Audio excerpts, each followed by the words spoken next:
Bonjour à tous frères et sœurs et amis qui me suivent en ligne, ceux-là qui me suivent sur YouTube ou qui me suivent sur Facebook. Je vous bénis dans le nom de Jésus. Me voici encore en ce jour pour faire une vidéo et parler à quelqu'un de la part du Seigneur, bénir la vie de quelqu'un avec les paroles de Christ.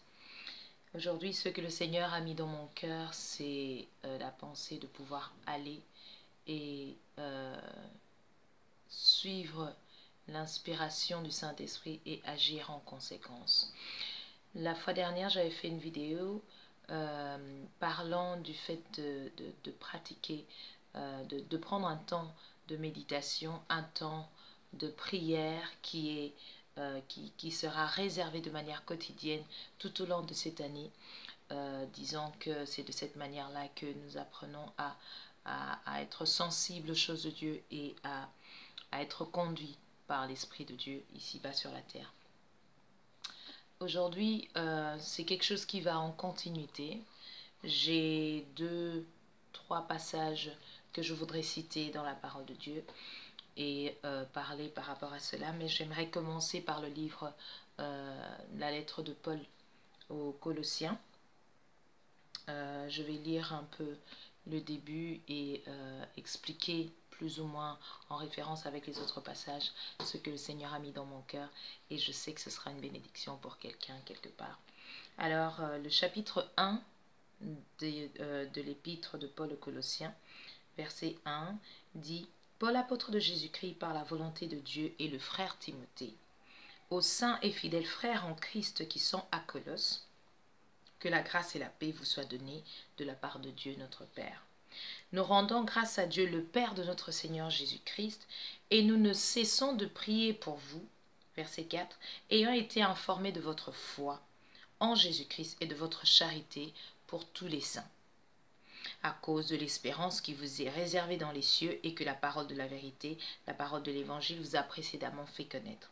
Il est au milieu de vous, et dans le monde entier il porte des fruits, et il va grandissant, comme c'est aussi le cas parmi vous, depuis le jour où vous avez entendu et connu la grâce de Dieu conformément à la vérité, d'après les instructions que vous avez reçues d'Épaphras, notre bien-aimé compagnon de service, qui est pour vous un fidèle ministre du Christ, et qui nous a appris de quelle charité l'Esprit vous anime. Verset 9. C'est pour cela que nous aussi, depuis le jour où nous en avons été informés, donc de votre charité, de votre foi, de ce qu'il a expliqué par rapport à ce qu'il a entendu comme rapport des Colossiens, nous ne cessons de prier Dieu pour vous et de demander que vous soyez remplis de la connaissance de sa volonté en toute sagesse et intelligence spirituelle, pour marcher d'une manière digne du Seigneur et lui être entièrement agréable, portant des fruits en toutes sortes de bonnes œuvres et croissant par la connaissance de Dieu. Paul est en train d'expliquer qu'il a reçu des nouvelles de la part de ceux-là qui avaient été avec les Colossiens, et qu'il a reçu de leurs nouvelles, et qu'il est content d'apprendre qu'ils sont en train de demeurer dans la charité et dans la foi qui leur avait été enseignée et qu'ils ont reçue au travers de la parole de Dieu. Et il explique quelque chose que je trouve interpellant. Il dit qu'il ne cesse de prier pour eux, afin que, depuis le jour qu'il a entendu cela, il ne cesse de prier pour eux, afin qu'il demande à Dieu qu'ils soient remplis de la connaissance de sa volonté. Romains 12, 2 nous dit que nous soyons transformés par le renouvellement de l'intelligence afin de connaître ceux qui... Afin de... Attendez, je vais prendre le passage pour ne pas dire des bêtises et citer les choses en désordre. Je vais tout de suite aller dans Romains. C'est un passage que je trouve qui est en rapport avec ce que nous sommes en train de parler ici. Il dit: ne vous conformez pas au siècle présent, mais soyez transformés par le renouvellement de l'intelligence, afin que vous discerniez quelle est la volonté de Dieu, ce qui est bon, agréable et parfait. Nous étions en train de parler de la méditation et de la prière. C'est dans la méditation de la parole de Dieu, c'est Dieu qui nous parle. Donc quand nous apprenons à méditer cette parole, à réfléchir sur ce qu'elle dit, avec l'aide du Saint-Esprit, nous comprendrons la pensée de Dieu. alors nous saurons marcher dans sa volonté. Il est très important, il est capital pour nous de chercher à savoir dans quoi est-ce que Dieu veut que l'on fonctionne au quotidien en tant qu'enfant de Dieu. Parce que Galates 2, 20 dit que ce n'est plus moi qui vis, c'est Christ qui vit en moi. C'est l'apôtre Paul qui est en train d'expliquer aux Galates. Il dit que si je vis maintenant dans la chair, je vis par la foi au Fils de Dieu qui m'a aimé et qui a donné sa vie pour me sauver. Donc, en tant qu'enfant de Dieu, Christ vit en nous, nous avons reçu Christ et nous sommes en Christ. Donc, nous ne vivons plus pour nous-mêmes. Dans tout ce que nous faisons au quotidien, quand nous nous levons le matin, nous rendons grâce à Dieu pour le souffle de vie qui nous renouvelle chaque matin. Mais dans cette journée-là, si je me lève, je fais tout ce que j'ai à faire, par exemple aller au travail ou aller étudier ou faire un autre business que j'aurais, par exemple, revenir à la maison et dormir sans avoir pensé à être une source de bénédiction pour quelqu'un quelque part, dans le sens de donner une parole de réconfort, un projet dans lequel le Saint-Esprit t'inspire de pouvoir partager ou bénir quelqu'un. Mais rien ne se fait au quotidien, alors ça veut dire que nous ne marchons pas dans la volonté de Dieu. La vie de chacun de nous est en train d'avancer comme ça au quotidien et nous ne nous en rendons pas compte. Ça veut dire que nous vivons au jour le jour, mais nous ne prenons pas le temps de nous assurer qu'au quotidien, nous marchons dans les bonnes œuvres que Dieu a préparées d'avance pour nous. C'est ce que Éphésiens nous apprend. Nous apprend que nous avons été créés en Jésus-Christ. En Christ, nous sommes des nouvelles créatures. 2 Corinthiens 5, 17 le dit, car nous sommes des nouvelles créatures en Christ Jésus.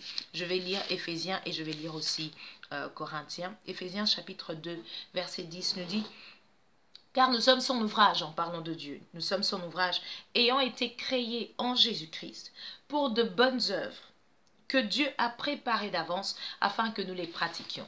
En tant qu'enfants de Dieu, nous sommes nés de nouveau en Christ, nous sommes nés pour un but. Il y a un but précis pour lequel, je ne dirais pas nous devenons enfants de Dieu, non. Il y a un but précis pour lequel, quand nous acceptons Jésus-Christ, Dieu veut que nous soyons une bénédiction pour quelqu'un quelque part. Pour les païens, en leur parlant de Jésus, d'une manière ou d'une autre, même par notre comportement, même par nos paroles. Et pour ceux-là qui sont déjà nos frères et sœurs, se fortifier, s'encourager et parler de lui, évangéliser, partager, communier, faire ce que le Saint-Esprit nous conduit à faire à chaque instant. C'est ça que vraiment j'avais à cœur de partager en ce jour, et je voulais prendre aussi, il y a un exemple qui me venait quand je pensais à ce que j'allais partager aujourd'hui, qui est dans le livre de Juges, avec l'exemple de Gédéon. Gédéon qui pensait qu'il n'était pas assez fort, il s'estimait faible. Juges chapitre 6. Juges chapitre 6, je prendrai juste une petite série. Juges chapitre 6, je vais y aller tout de suite. Pardon, excusez-moi. Juges chapitre 6, versets 11 à 14. L'ange vient visiter Gédéon et lui parle et lui dit puis vint l'ange de l'Éternel et il s'assit sous le térébinthe d'Ophra, qui appartenait à Joas de la famille d'Abiézer.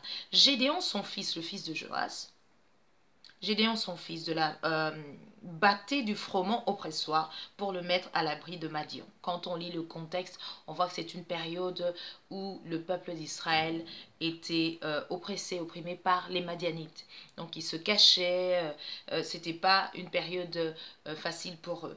Et donc, ici, on voit Gédéon qui est en train de battre du froment pour le mettre à l'abri de Madian. L'ange de l'Éternel lui apparut et lui dit: l'Éternel est avec toi, vaillant héros. Gédéon lui dit: ah, mon Seigneur, si l'Éternel est avec nous, pourquoi toutes ces choses nous sont-elles arrivées? Et où sont tous ces prodiges que nos pères nous racontent quand ils disent: l'Éternel ne nous a-t-il pas fait monter hors d'Égypte?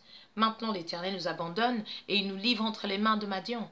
l'Éternel se tourna vers lui et dit, va avec la force que tu as et délivre Israël de la main de Madian. N'est-ce pas moi qui t'envoie? Nous avons la capacité de sortir des situations difficiles avec la force que Dieu a mis en nous parce que son esprit habite en nous. Nous avons cette grâce au-delà de ceux qui vivaient à cette époque, à l'époque de Gédéon, parce qu'aujourd'hui, l'esprit de Christ est en permanence dans notre esprit, en train de nous conduire et de nous montrer et de nous parler. Dieu nous parle constamment. Nous avons la capacité d'entendre Dieu. Il n'y a rien de tel que... ça n'existe pas le fait de dire que je suis enfant de Dieu, je ne sais pas entendre Dieu. Non, c'est comme si je dirais je suis enfant de mon père, mais je ne connais pas la voix de mon père. Je ne connais pas comment il parle. Ça voudra dire que je n'ai pas de communion avec lui, tout simplement. Mais quand on vit avec quelqu'un dans une même maison, on connaît sa voix. Même de loin, on sait reconnaître sa voix. Et quand on a sa nature, on a son identité, ça se reproduit. Donc nous avons la capacité naturelle, je dirais divine, divinement naturelle, d'entendre Dieu nous parler au travers du Saint-Esprit et nous dire, nous conduire dans ce que nous avons à faire. Et donc vraiment mon exhortation est en ce jour de pouvoir encourager quelqu'un, la pensée que Dieu met dans ton cœur de faire. Moi, par exemple, ça pourrait être cette vidéo, de partager à quelqu'un et de pouvoir encourager cette personne à écouter la voix du Saint-Esprit, l'encourageant à aller commencer ce projet-là pour la bénédiction de plusieurs autour de lui, d'aller chanter pour ceux-là qui ont cette grâce, d'aller évangéliser parce que Jésus-Christ revient bientôt. J'entendais quelqu'un dire avant que je commence ma vidéo que on entend toujours parler que Jésus-Christ revient bientôt, il ne revient jamais. Jésus-Christ revient bientôt. Je le dis encore, Jésus-Christ revient bientôt. Donc, notre devoir est de partager la parole avec ceux-là qui ne le connaissent pas, nous qui avons appris et connu son amour, sa charité, connu sa grâce, comme Paul est en train d'expliquer aux Colossiens, il leur dit qu'il ne cesse de prier pour eux pour qu'ils puissent comprendre la volonté de Dieu pour eux. Il ne suffit pas d'avoir reçu l'amour de Dieu. Il ne suffit pas d'être un enfant dans la maison. Un enfant de 2, 3, 4 ans ne pourra aider maman qu'avec quelques tâches dans la maison, mais n'est pas assez fort, spirituellement, que pour sortir, aller faire des courses ou même représenter les parents valablement et légalement dans des événements ou autre chose. Ça, c'est le rôle de fils. C'est le rôle d'un fils et c'est le rôle des fils. Nous avons été faits fils en Christ Jésus. Nous sommes devenus des enfants de Dieu. Nous avons la nature de Dieu. Nous sommes conduits par le Saint-Esprit. Ceux qui sont conduits par l'Esprit de Dieu sont fils de Dieu. Parce que nous avons la capacité d'entendre le Père. Dieu est esprit et il nous conduit dans ses voies. Dieu ne nous conduira jamais à faire ce qui ne le glorifie pas. Quand notre cœur est poussé à faire une chose qui ne glorifie pas Dieu, ça ne vient pas de Dieu. Jacques est en train de nous expliquer, nous dit que Dieu ne nous tente pas. Nous ne pouvons pas dire que Dieu tente parce qu'il ne tente personne, il peut lui-même être tenté. Donc, gardons dans notre cœur que chaque minute compte dans notre vie et que dans chaque journée, il nous est vital en tant qu'enfant de Dieu, pas en tant que monsieur tout le monde, je ne sais pas, dans les rôles que nous avons dans la vie de tous les jours, mais justement dans nos rôles de tous les jours, veiller à ce que la vie de Dieu puisse paraître. Il y avait ce passage-là aussi que j'avais à cœur et qui me revient là maintenant et je clôturerai par là. C'est un passage dans Matthieu que j'étais en train de méditer. Justement, j'étais simplement en train de lire et je suis tombée dans ce passage qui c'est devenu vivant en moi et ça a parlé. Le Saint-Esprit m'a parlé au travers de ce passage. C'est dans le chapitre 5 de Matthieu, au verset 13 à 16, je pense. Voilà, donc vous êtes le sel de la terre. Mais si le sel perd sa saveur, avec quoi la lui rendra-t-on? Il ne sert plus qu'à être jeté dehors et foulé aux pieds par les hommes. Vous êtes la lumière du monde. C'est ce verset-là qui est devenu vivant en moi quand je le lisais dernièrement. Je le connais, mais le Saint-Esprit me parlait encore. Vous êtes la lumière du monde. Une ville située sur une montagne ne peut être cachée. Et on n'allume pas une lampe pour la mettre sous le boisseau, mais on la met sur le chandelier. Sur le chandelier, et elle éclaire tous ceux qui sont dans la maison. Que votre lumière luise ainsi devant les hommes. C'est ça l'explication qu'on est en train de donner de cette petite du verset 15 qui semble parabolique par rapport à la lumière qu'on allume et qu'on a mis sur le chandelier. Et donc on explique pour nous, enfants de Dieu, vous êtes le sel qui donne la saveur, vous êtes la lumière qui doit luire afin ainsi devant les hommes. De la même manière qu'on ne mettra pas une bougie allumée en dessous d'une table, on la mettra sur un chandelier dans la maison pour qu'elle éclaire la maison parce que c'est son rôle. De la même manière, on est en train de nous dire que le verset 16, que votre lumière luise ainsi devant les hommes. Quelle lumière? La grâce de Dieu que Dieu a mis en nous. Sa vie en nous doit luire. Et ce n'est ni par force ni par puissance, c'est pas nous. Tout se passe dans notre, selon ce que le Saint-Esprit nous conduit, tout se passe dans notre esprit. Et donc, ce qui nous conduit à faire la voix de l'Éternel qui est en train de te parler, qui est en train de t'inspirer une chose au quotidien, tâche de faire petit à petit quelque chose en rapport à ce que le Saint-Esprit, si c'est un projet, fais-le petit à petit. Nous tous, nous sommes dans la même marche avec le Saint-Esprit. Nous tous, nous avons des projets qui, de temps en temps, boitent ou ne vont pas au rythme convenu, ou prévu, ou planifié dès le départ. Mais il ne faut pas s'arrêter. Il faut continuer à presser. Il faut continuer à avancer. Parce que c'est pour la gloire de Dieu dans la vie de quelqu'un. Le verset 16 termine en disant afin qu'ils voient vos bonnes œuvres, que les hommes voient vos bonnes œuvres. Ça nous rappelle Éphésiens 2,10 que Dieu nous a créés en Jésus-Christ pour des bonnes œuvres qu'il a préparées. Les bonnes œuvres que nous faisons ne sont pas de nous-mêmes. C'est Dieu qui nous les inspire parce qu'en Christ, c'est lui qui nous a créés et il avait déjà préparé ces bonnes œuvres. Nous sommes nouvelle créature en Jésus-Christ et Dieu a préparé des choses. Il n'a pas fait les choses au hasard, il les a bien préparées. Voilà ce que j'avais à cœur par rapport à cela. Et je dirais à quelqu'un que ces bonnes œuvres sont pour glorifier le Père qui est dans les cieux. C'est comme ça que s'arrête ce verset 16. Voilà vraiment que entends la voix du Saint-Esprit en train de te parler, de te dire, va chanter. Va prier pour cette personne-là, va intercéder pour cette personne-là, parce que la prière du juste est très efficace. Elle est puissante, elle change, elle transforme. C'est une semence. Les paroles, on passe souvent beaucoup de temps à dire des bêtises dans le sens des paroles vaines, juste peut-être en blaguant ou en parlant comme ça, mais on perd l'importance et on n'a plus conscience plutôt de la puissance que possède la prière de celui qui sait qu'il est enfant de Dieu et que Dieu l'écoute. Pourquoi Dieu n'écouterait pas ta prière? Tu es son enfant. Que tu aies fait une bêtise ou non, Dieu écoute la prière de son enfant.